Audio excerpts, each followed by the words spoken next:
Hey, what's going on, fam? It is the end of the day. I'm just finishing up my last inspection here and getting ready to write up the last bit of these claims and settle these guys. But I actually had a public adjuster on a claim today, and I thought this would be a great day to talk about how to handle public adjusters. Sorry, that light was giving me a pink glow to my face. But the first time I had a meeting with a public adjuster, my hands were a little bit sweaty. I was a little bit nervous, had a knot in my stomach. I was afraid he was going to find me out. I was afraid he was going to know that I didn't know what I was talking about. He was going to call me out. He was going to make me look silly in front of the insured. And I'm sure you guys who've been around and dealt with public adjusters remember that feeling. And some of you new guys who haven't dealt with them yet might be worried about it. But I am here to help give you guys some tips and tricks to make your public adjuster assessments go smooth and easy. So I got my notes down here, just to make sure I stay on topic. But, the thing that gives us the most fear is the fact that we feel like we don't know enough, right? Knowledge kills fear a lot of times. And when you're a brand new adjuster and you're just handling your claims for the first time, and maybe you're 6 claims in, you're barely getting to know how the process works, and now you got a public adjuster you have to deal with, it can be intimidating. It can be stressful. It can be, you can get some anxiety with that. But don't let it get you down. Don't let it take over your mental faculties there, because it's not as difficult as you might think. You just got to maintain some control, and if you follow some of these steps, you will in fact be able to handle these claims pretty easily. So first thing you need to do when dealing with public adjusters is know how that public adjuster is viewed by the state, or how public adjusters are viewed by that state. So, for example, some public adjusters, like say they work in Chicago, are treated like a legal entity or a legal representation of the insured. That means that if a insured has hired a public adjuster, you do not deal with that insured alone. You don't deal with that insured at all. You do everything with the public adjuster. You settle with the public adjuster. You do the inspection with the public adjuster. You answer the public adjuster's questions. You can't do anything with the insured. That public adjuster is a legal representative of that claim. Okay? Now, in Louisiana, though, sorry, adjusting my arm there. In Louisiana, a public adjuster is really no more than a glorified consultant on a claim. Okay? So they may show up on the claim, but you're going to call and settle with the insured. The insured's the one that's going to ask most of the questions, and the public adjuster is just there to provide some expertise for the insured. He's not really there. He's not a legal entity like he would be in, say, Chicago. Okay?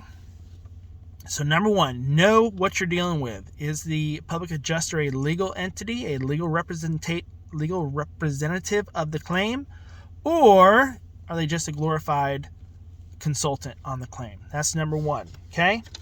Number two, no matter what, you should always go into the claim or into a claim with a public adjuster with the mindset that you are there to make sure that the insured gets coverage as defined by the policy. Okay? You are not there to be confrontational with the public adjuster. As a matter of fact, if the public adjuster is good, and there's a lot of good public adjusters out there, guess what their goal is? Their goal is to make sure that the insured gets all the coverage they're entitled to under the policy. It's the same goal. That's why they're there. Most public adjusters get on claims after a initial adjuster went out and did an inspection and made an estimate and sent it in, and the homeowner didn't agree with it, thought that they had additional coverages. Okay? Just because the insured thinks they're entitled to more money. All insureds think they're entitled to more money. But just because they believe they're entitled to more money doesn't make them wrong. They might be right. They may be entitled to more money. And that's why they get a public adjuster. Our job, when we go on to these claims, a lot of times it's going to be to do an additional inspection or a second look, is to make sure that, in fact, the insured is getting everything they're entitled to under the policy.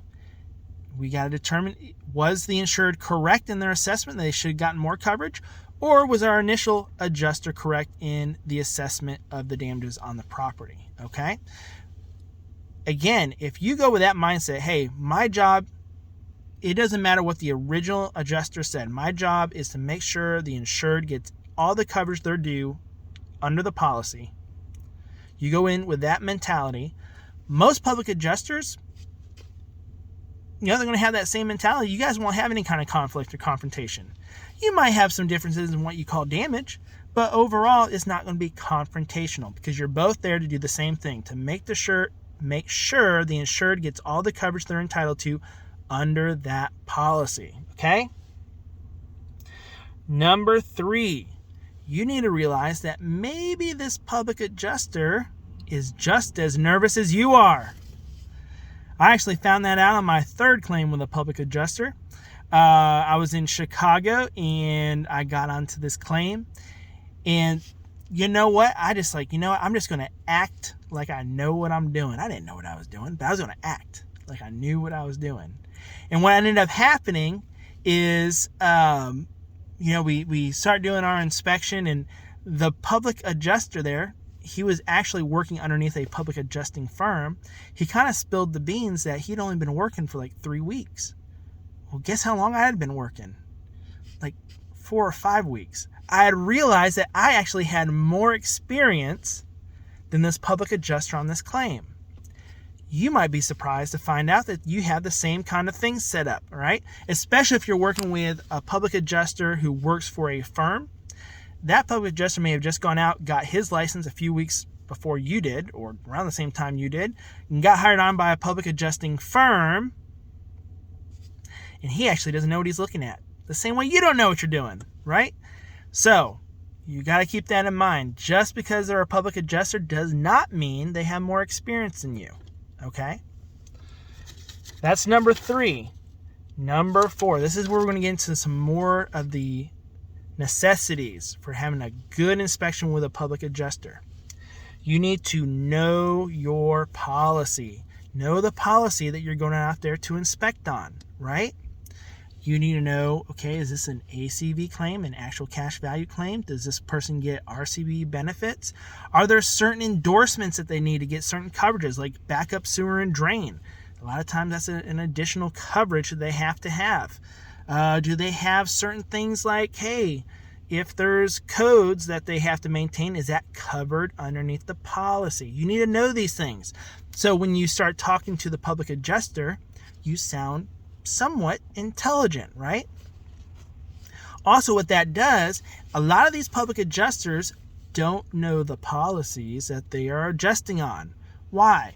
They went out there and they got, let's say a hailstorm comes through a neighborhood. They drove, 300 miles to get to this site in order to adjust these claims. They knock on, 150 doors to get their 25, 30 claims that they're working. They haven't had time to read the policy. They're there a lot of times just to get the process moving, okay? But if you know a little bit about the policy, you can talk intelligently when you're discussing coverages, and a lot of times you can avoid future conflicts, okay? A lot of conflicts come from one side doesn't know what's really covered, or both sides don't know what's really covered, and no communication happens between either side, okay? So we're trying to eliminate conflict. One way to do that is to actually know the policy you're trying to get covered, okay?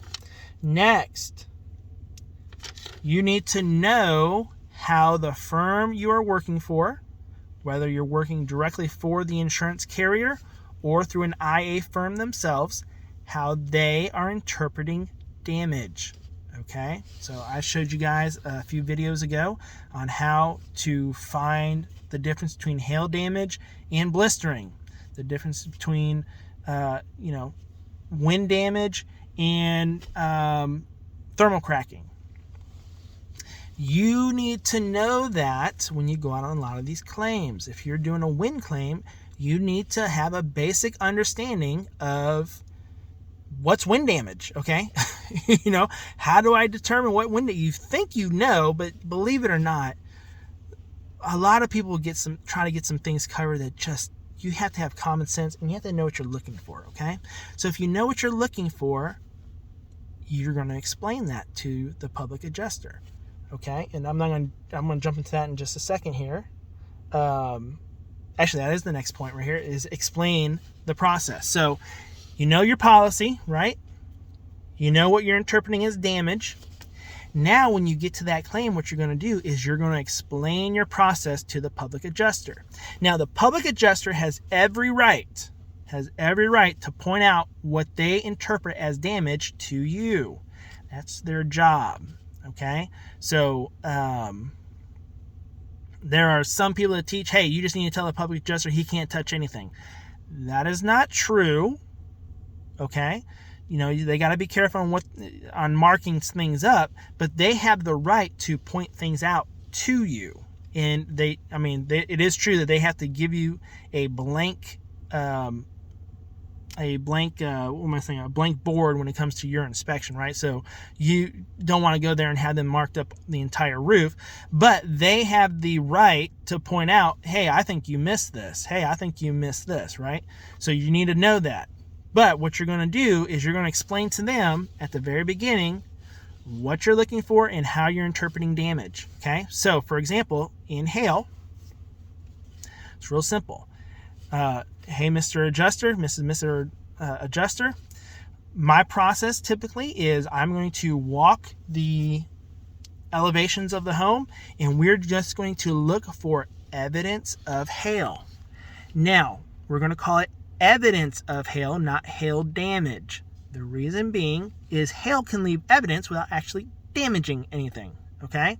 So it can leave oxidation marks on a fence. Well, just because it does that doesn't mean that fence itself is damaged, okay? It can, it can leave evidence on rocks. Not if you're up in the northern states and there's a hailstorm, and a lot of those rocks have moss growing off it, you'll have hail that knocks the moss off, okay? So you're looking for evidence of hail. And if it's hail damage, you're going to mark it, but you're telling them we're going to look for evidence of hail. So if you're going and you are inspecting the downspouts and you see a spot that may or may not be hail, what you're going to say is, okay, I'm going to take a picture of this. I'm not 100% convinced it's hail, but as we continue our inspection, if I find similar shape and size damage to other components of the home, then I'll know that more than likely this was hail. Otherwise, it could have just been, the lawnmower kicked something up and hit the bottom of the downspout. Now, there are some people who just don't want to fight with insurance carriers, so there are some IA firms that will just tell you anything below the belt is not hail. That is nonsense. Especially for homes that are fully exposed to the elements. There's no trees, no homes around them. Absolutely, hail can hit a downspout below the belt. You got to use common sense, okay?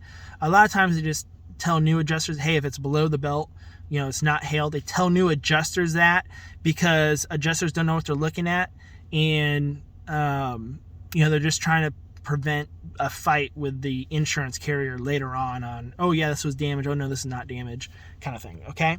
But you have to use common sense. If the house is exposed to the elements, there's no real trees around, there's no other houses close by, and there's damage at the bottom of the downspout that looks like it might be a hail mark, it actually might be hail, okay? But, if it's in a neighborhood and all the houses are 3 feet away from each other and it's damage on the bottom of a hill, and there's trees in the backyard and the front yard, and there's damage at the bottom of the downspout, okay, there's common sense tells you that more than likely might have been something that the lawnmower kicked up, okay? So let's use common sense. Just know on your first deployment, most IA firms are going to tell you to lean on the side of it's not damage, mainly because You guys don't really know what damage is yet, and a lot of trainers are lazy, basically. That's why I do these videos for you guys, okay? So, you're going to explain your process. Hey, we're going to go check out these elevations. We're looking for evidence of hail. Remember, not hail damage. We're looking for evidence of hail on the lower elevations. Then, once we figure out, you'll know if there was hail based on your lower inspection of the home, right? There should be more than just one piece of evidence that hail exists. If you got, a couple marks on some downspouts, you got a couple oxidation marks on the siding of the home, it may not be damage, but it's evidence of hail. Some of the electrical boxes have, evidence of hail on it. You're going to know, all right, when we go up to the roof, there's a possibility we're going to see some hail damage here, but it should roughly be the same size of what we're looking at down below, okay? So you get up there and, the PA is pointing out all these different shingles that, oh yeah, this is hail, this is hail, this is hail, and the size of the damage is 4, 5, 6, 7 times bigger than what you've seen below. Guess what? More than likely, that's just granular loss, traffic patterns. That's not real hail damage. It should be similar in shape and size as what you saw below. Good test is when you go up to the roof, you're going to be looking at the soft metals on the roof, the turtle vents, the lead pipe jacking, if there are some. Now, those are a little bit harder to damage, but you're looking at the soft metals on the roof, and the soft metals should show you similar shaped in size damage as you found on the elevations in most cases. Again, if a house is covered by trees, bigger stones may hit the roof and they may not hit the bottom, of the downspouts, but similar shape and sizes of what you're looking for in general. Now, when you get on the roof, that's the first thing you're going to look at. Okay, first thing what I like to do, Mr. or Mrs. PA, is I like to go and inspect these soft metals real quick, because if the evidence on the soft metals matches the evidence that we've seen down below on the elevations, we have a pretty good idea of what kind of damage we're looking at, and that's what you're going to go do. You're going to go take your photos of that, and then you begin your inspection. And you have to tell them up front, if you want this to go smooth, what's damage, what's not damage. Okay, now there are going to be certain situations where you're going to have iffy things, right? Is this damage, if this is, or is this not damage? If I have enough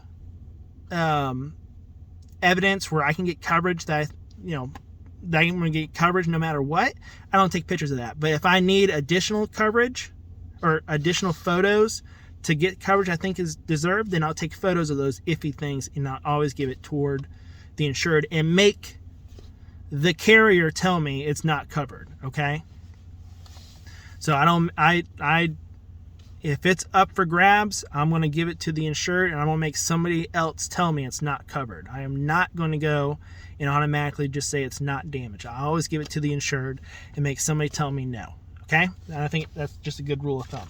So you need to tell them up front, hey, this is wind damage, this is hail damage. Anything outside of that, we can discuss it, but for a fact, we should be seeing this type of damage. If we got a whole bunch of iffy stuff up here, and there's not a whole lot of evidence for the things that I'm calling damage up here, we may not have a whole lot, okay? And you need to be very upfront with that. So when you go up there and you say, hey, wind damage either has to be a torn shingle or it has to be a creased shingle up at the top, and you're finding a bunch of stuff like lifted shingles but not torn or creased, more than likely you don't have wind damage. But you go up there and you find, a couple dozen creased shingles, obviously you have some wind damage, okay? Same thing with hail. You need to tell them, hey, what we're looking for is indentations inside of the shingles that it appears even the granulars have been indented in a little bit. It's not just, somebody can get up there and scoop out granulars and leave a mark, or leave a bald spot on the shingle. You're not looking for just bald spots. What you're looking for is indentations in the shingles and granulars that have been indented into the shingles. You can tell them that up front. So when you go up there, most of the damage you see should be just like that. Is there damage that may not fit that exact criteria? possibly. But if you're not seeing that damage specifically, then more than likely that other stuff is not really going to be hail, okay? So, last thing. When you are leaving, let's see, there we go, it's a little bit better. When you are leaving, you need to give them expectations on when you're going to get back to them, okay? If you took a lot of iffy photos, you need to tell them straight up front, hey, I took a lot of these photos. I'm not sure if this is going to be interpreted as wind or hail. I'm going to go find out, and I will let you know. You're not making any promises. Rule number 1 in dealing with contractors or public adjusters, you never make promises. Even if you're 95% sure that you're going to get a roof replaced or whatever, you never make promises, because not all of that stuff is totally in your hands. Okay, sometimes it is, a lot of times it's not. So you never make promises. All you're going to say is, okay, I'm going to take the photos back in our notes. I'm going to analyze what we have here, and I'll call you in a few days with the results and an estimate. Or you're going to say, okay, we took a lot of iffy photos here. I was hoping to get some more clear-cut photos. I may have to go back and talk to someone and see if this is going to be covered or not, okay? But we're never going to, especially when you're new, you're never going to make promises on any of that stuff, okay? Now, in the future, and you got higher authorities, and you can make that call yourself, as long as you're not committing fraud, you can tell them what's being covered or not. But most of the time, you new adjusters, you don't have high enough authority to do this stuff, and so somebody's going to be looking at your work. Don't make promises. Don't give hope, all right? Well, I think this is going to be covered. Don't even say that. Just, hey, I'm going to take it back and review. I'll call you in a few days.